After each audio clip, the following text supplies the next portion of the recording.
Friends, സുഖമല്ലേ? Welcome back to another video. നിങ്ങളുടെ കുട്ടികളെ നിങ്ങൾക്ക് രാവിലെ എണീപ്പിക്കാൻ ഇച്ചിരി പ്രയാസമുണ്ടോ? അവർക്ക് പൈസയുടെ വില അറിയിപ്പിക്കാൻ താല്പര്യമുണ്ടോ? അവർ കടയിൽ പോകുമ്പോൾ ഇന്ന സാധനം വേണമെന്ന് പറഞ്ഞ് കരയാറുണ്ടോ? അങ്ങനെ ഉണ്ടെങ്കിൽ ഞങ്ങൾ ഈ ചെറിയൊരു വീഡിയോ നിങ്ങൾ കണ്ടു നോക്ക്. കുറച്ച് ഐഡിയാസ് ആയിട്ട് ഞങ്ങൾ നിങ്ങളുടെ മുമ്പിൽ വരികയാണ്. പോക്കറ്റ് മണി എന്നുള്ള കോൺസെപ്റ്റ് നമ്മൾ കുറെ വർഷങ്ങളായിട്ട് കേൾക്കുന്ന ഒരു കോൺസെപ്റ്റാണ്. പക്ഷെ പോക്കറ്റ് മണി എന്നുള്ള കോൺസെപ്റ്റിലൂടെ പിള്ളേരുടെ മടി മാറ്റാൻ നമുക്ക് പറ്റുമോ? ഇല്ല. അവർക്ക് പൈസയുടെ വില അറിയിപ്പിക്കാൻ പറ്റുമോ? അത്രയ്ക്ക് ഇല്ലാന്ന് തോന്നുന്നു. അപ്പം അതിൽ നല്ലൊരു കോൺസെപ്റ്റിലാണ് ഞാനിപ്പോൾ വന്നേക്കുന്നത്. ഞങ്ങൾ വീട്ടിൽ ഉപയോഗിക്കുന്ന ഒരു കോൺസെപ്റ്റാണ് റിവാർഡ് ചാർട്ട് കോൺസെപ്റ്റ്. ഈ കോൺസെപ്റ്റിൽ നമുക്ക് പിള്ളേർക്ക് അത്യാവശ്യമുള്ള നമുക്ക് രാവിലെയൊക്കെ ചെയ്യാൻ പറ്റുന്ന ജോലികൾ അല്ലെങ്കിൽ വീട്ടിൽ ചെയ്യാൻ പറ്റുന്ന ചെറിയ സഹായങ്ങൾ ചെയ്യിപ്പിച്ച് അവർക്ക് അതിന് തക്കതായ റിവാർഡ്സും കൊടുത്ത് അവരെ മോട്ടിവേറ്റ് ചെയ്ത് അവരെ സ്വതന്ത്ര ചിന്തകരാക്കാനും അതുപോലെ തന്നെ അവരുടെ മടി മാറ്റാനും ഒറ്റയടിക്ക് സാധിക്കും. അപ്പം അതെങ്ങനെയാണെന്ന് നമുക്ക് നോക്കാം. ഈ മെത്തേഡ് എന്ന് പറഞ്ഞാൽ കുട്ടികൾ ചെയ്യുന്ന ഓരോ കാര്യത്തിന് നമ്മൾ ഓരോ സ്റ്റിക്കർ, സ്റ്റാർ, സ്റ്റാമ്പ് അങ്ങനെ എന്തെങ്കിലും കൊടുത്ത് അവരെ പ്രോത്സാഹിപ്പിക്കുന്നു. ഒരു എമൗണ്ട് ഓഫ് സ്റ്റാർസോ സ്റ്റിക്കേഴ്സോ നേടിക്കഴിയുമ്പം അവർക്ക് ചെറിയൊരു റിവാർഡ് കിട്ടും. ഫോർ എക്സാമ്പിൾ, ഇവിടെ ഞങ്ങൾ മോൾക്ക് കൊടുത്തേക്കുന്നത് sleep all night, make bed, morning prayers, brush teeth, get dressed and eat breakfast. ഇതാണ് അവളുടെ ഓരോ ഡെയിലി ടാസ്ക് ഇന്ന് മോർണിംഗ്. ഓരോന്ന് ചെയ്ത് കഴിയുമ്പം അവൾ രാവിലെ വന്നിട്ട് ഒരു സ്റ്റാർ ഇതിലെല്ലാം ഒട്ടിക്കും. ഇതുപോലത്തെ മാഗ്നറ്റിക് സ്റ്റാർസ് ഞങ്ങൾ അതിലുണ്ട്. ഈ ചാർട്ടിലൂടെ വന്നതാണ്. അപ്പോൾ അവർ ഒട്ടിച്ച് കഴിയുമ്പോൾ അവൾക്ക് തന്നെ ഒരു ഭയങ്കര സാറ്റിസ്ഫാക്ഷനാണ്. അവൾക്ക് രാവിലെ ഓടി വന്നത് ഒട്ടിക്കാൻ ഭയങ്കര ഇഷ്ടമാണ്. കാരണം അവൾ അത് ചെയ്തു എന്നുള്ളൊരു ഫീലിംഗ് അവൾക്ക് വരും.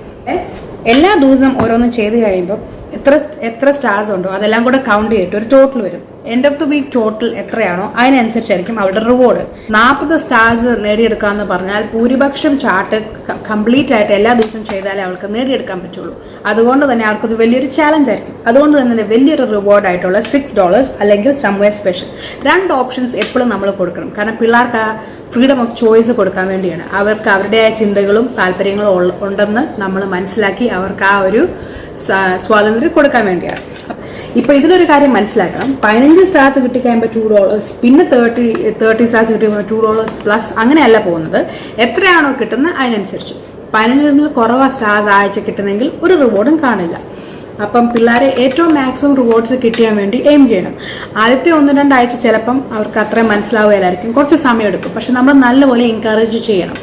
ആദ്യത്തെ ഫ്യൂ വീക്സ് നമ്മൾ നല്ലപോലെ റിമൈൻഡേഴ്സ് കൊടുക്കേണ്ടി വരുമായിരിക്കും. പക്ഷെ അത് കഴിയുമ്പോഴത്തേക്കും പെട്ടെന്ന് തന്നെ അവർ പഠിച്ചെടുക്കും ഇതെങ്ങനെ ചെയ്യാന്നുള്ളത്. നിങ്ങളുടെ കയ്യിൽ ഇങ്ങനത്തെ ചാർട്ടില്ലെങ്കിൽ ഒരു കുഴപ്പമില്ല, നിങ്ങൾക്ക് ചുമ്മാ കടലാസിൽ വരയ്ക്കാവുന്നതേ ഉള്ളൂ. പക്ഷെ പ്രത്യേകം ശ്രദ്ധിക്കുക, 4 മുതൽ 6 വയസ്സുള്ള കുട്ടികൾക്കാണെങ്കിൽ ഇതുപോലത്തെ എന്തെങ്കിലും ഒട്ടിക്കുന്ന സാധനങ്ങളായിരിക്കും ഏറ്റവും നല്ലത്. ഒട്ടിക്കുന്ന മാഗ്നറ്റ് ആവണമെന്നില്ല, ചിലപ്പോൾ സ്റ്റിക്കർ അല്ലെങ്കിൽ നമുക്ക് ഇങ്ങനെ സ്റ്റാമ്പ് ചെയ്യാൻ പറ്റുന്ന ഒരു സ്റ്റാമ്പ്. 7 വയസ്സ് മുതൽ പിള്ളേർക്ക് ചുമ്മാ ടിക്ക് ഇടാൻ പറ്റുന്ന ഒരു ചാർട്ടോ ടിക്കോ വരയ്ക്കാൻ പറ്റുന്നതോ അങ്ങനെ എന്തെങ്കിലും ആണെങ്കിലും കുഴപ്പമില്ല. കാരണം അവർ ഇച്ചിരി പ്രായമായല്ലോ, അപ്പോൾ അവർക്കത് മനസ്സിലാക്കാൻ പറ്റും. അതിലും കുഞ്ഞു പിള്ളേർക്ക് സാരം ഇങ്ങനെ ഒട്ടിക്കുന്ന പോലത്തെ എന്തെങ്കിലും ഒരു മോട്ടിവേഷനായിട്ടോ കിട്ടുന്നൊരു കാര്യമാണ് ഇഷ്ടം. പിന്നെ ഇത് കൂടാതെ മോൾക്ക് കുറച്ച് എക്സ്ട്രാ പോക്കറ്റ് മണി ഉണ്ടാക്കാൻ താല്പര്യമുണ്ടെങ്കിൽ ചെയ്യാൻ പറ്റുന്ന ഒരു കാര്യമാണ് ചോർ ചാർട്ട്. അതിലോട്ട് കിടക്കാം. അപ്പോൾ ഇതാണ് നമ്മുടെ ചോർ ചാർട്ട്. ഇപ്പം നിങ്ങളെ കാണിക്കാൻ വേണ്ടിയുള്ള എളുപ്പത്തിൽ ഞാൻ മറ്റേ മാഗ്നറ്റിക് റിവാർഡ് ചാർട്ടിന്റെ ബാക്കിൽ ഒട്ടിച്ച് വെച്ചേക്കാണ്. ശരിക്കും ഞങ്ങളിത് വോളയിലാണ് ഒട്ടിച്ചു വെക്കുന്നത്. വോളയിൽ അല്ലെങ്കിൽ ഫ്രിഡ്ജിൽ. എല്ലാ ദിവസവും 2 ചോർസ് ആയിരിക്കും മോൾക്കുള്ളത്. അവൾക്ക് താല്പര്യം ഉണ്ടെങ്കിൽ ചെയ്യാം, താല്പര്യമില്ലെങ്കിൽ ചെയ്യാൻ ഒരു നിർബന്ധവും ഇല്ല. ഈ ചോർ ചാർട്ട്സിന്റെ ഗുണം എന്താണെന്ന് വെച്ചാൽ ആ അന്നത്തെ ദിവസത്തെ ചോറ് അവൾ ചെയ്യുവാണെങ്കിൽ അതിനോട്ടുള്ള ഒരു പൈസയുടെ ഒരു എമൗണ്ട് നമ്മൾ അതിൽ വെച്ചിട്ടുണ്ട്. അപ്പോൾ ഫോർ എക്സാമ്പിൾ ഇതിപ്പം clean the kids play room. കാരണം ഞാൻ പറഞ്ഞല്ലോ ഞാൻ വീട്ടിൽ ചൈൽഡ് കെയർ റൺ ചെയ്യുന്നുണ്ടെന്ന്.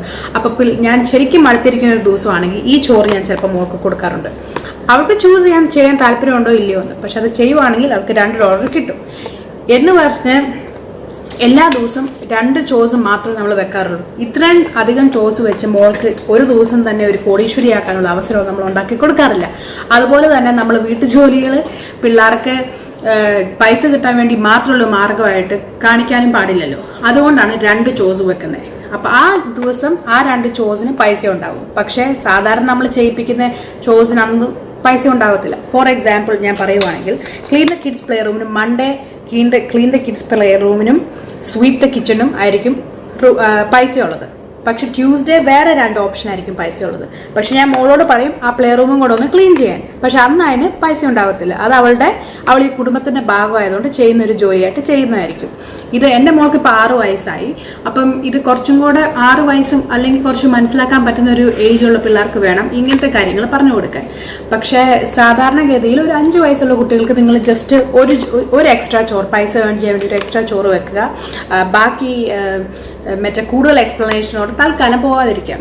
അപ്പോൾ ഇത്രയേ ഉള്ളൂ നമ്മുടെ റിവാർഡ് ചാറ്റ് സിസ്റ്റവും ചോർ ചാറ്റ് സിസ്റ്റവും.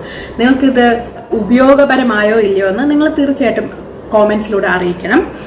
ഇത് നല്ലൊരു സിസ്റ്റമാണ് പിള്ളേർക്ക് ഇൻഡിപെൻഡൻ്റ് ആയിട്ട് ചിന്തിക്കാനും അതുപോലെ തന്നെ അവർക്ക് നല്ലൊരു പൈസയിലോടൊരു വില വരുത്താനും വേണ്ടി. പ്രധാനപ്പെട്ട കാര്യം, നിങ്ങളുടെ കുട്ടികൾ ഏൺ ചെയ്യുന്ന പൈസ ഒരിക്കലും നിങ്ങൾ തന്നെ പേഴ്സിൽ വെക്കരുത്. അവർക്ക് ആ പൈസ ഇടാൻ ഒരു കുടയ്ക്കയോ എന്തെങ്കിലും ഒരു സംവിധാനം നിങ്ങൾ തീർച്ചയായിട്ടും ഉണ്ടാക്കി കൊടുക്കണം. എന്നാലേ അവരുടെ ആ മോട്ടിവേഷൻ നമുക്ക് നിലനിർത്താൻ പറ്റുള്ളൂ. പിന്നെ അവർ വെളിയിൽ പോകുമ്പം ആ പൈസ അവർക്ക് കൊണ്ടുപോകണമെന്ന് പറയുവാണെങ്കിൽ നിങ്ങൾ ഒരിക്കലും അവരെ സ്റ്റോപ്പ് ചെയ്യരുത്. അങ്ങനെ സ്റ്റോപ്പ് ചെയ്ത് അവർക്കൊരു ഡീമോട്ടിവേഷൻ ആകും. അവർ ഏൺ ചെയ്ത പൈസ അവർക്ക് സ്പെൻഡ് ചെയ്യാനുള്ള സാഹചര്യവും സമയവും നിങ്ങൾ തീർച്ചയായിട്ടും കൊടുക്കണം. ഈ പൈസ സ്പെൻഡ് ചെയ്യുന്ന രീതികളെ പറ്റി നമ്മൾ അടുത്ത പാർട്ട് 2-ൽ സംസാരിക്കുന്നതായിരിക്കും. പിള്ളേർക്ക് അവരുടെ സ്വന്തം പൈസ കൊണ്ട് കടയിൽ പോകാനൊക്കെ വലിയ ഇഷ്ടമാണ്. അതുപോലെ തന്നെ എന്തെങ്കിലും മേടിക്കാനുള്ള പൈസ തികഞ്ഞില്ലെങ്കിൽ അവർക്ക് ആ ഒരു വിഷമം മനസ്സിലാക്കുകയും ഞാൻ അതിനുവേണ്ടി സേവ് ചെയ്യുമെന്നും പഠിക്കുന്ന ഒരു മെന്റാലിറ്റിയും കൂടെ അവർക്കുണ്ടാവും. ഈ വീഡിയോ ഇതൊരു പാർട്ട് 1 ആണ്. ഇനി പാർട്ട് 2 കുറച്ചും കൂടെ മുതിർന്ന പിള്ളേർക്ക് അടുത്തൊരു സ്റ്റെപ്പും കൂടെ ഉണ്ട്. ആ സ്റ്റെപ്പ് ഞങ്ങൾ പാർട്ട് 2-ൽ പറഞ്ഞു തരുന്നതായിരിക്കും. അപ്പോൾ ഈ വീഡിയോ നിങ്ങൾക്ക് ഇഷ്ടപ്പെട്ടിട്ടുണ്ടെങ്കിൽ തീർച്ചയായിട്ടും ഒരു കോമെന്റ് ചെയ്യണം, ഒരു ലൈക്ക് ചെയ്യണം, നിങ്ങളുടെ അഭിപ്രായങ്ങൾ ഞങ്ങൾ അറിയിക്കണം. അപ്പം അടുത്ത പ്രാവശ്യം കാണുന്നവരെ സമാധാനം നിങ്ങളുടെ കൂടെ ഉണ്ടാവട്ടെ. Take care and by.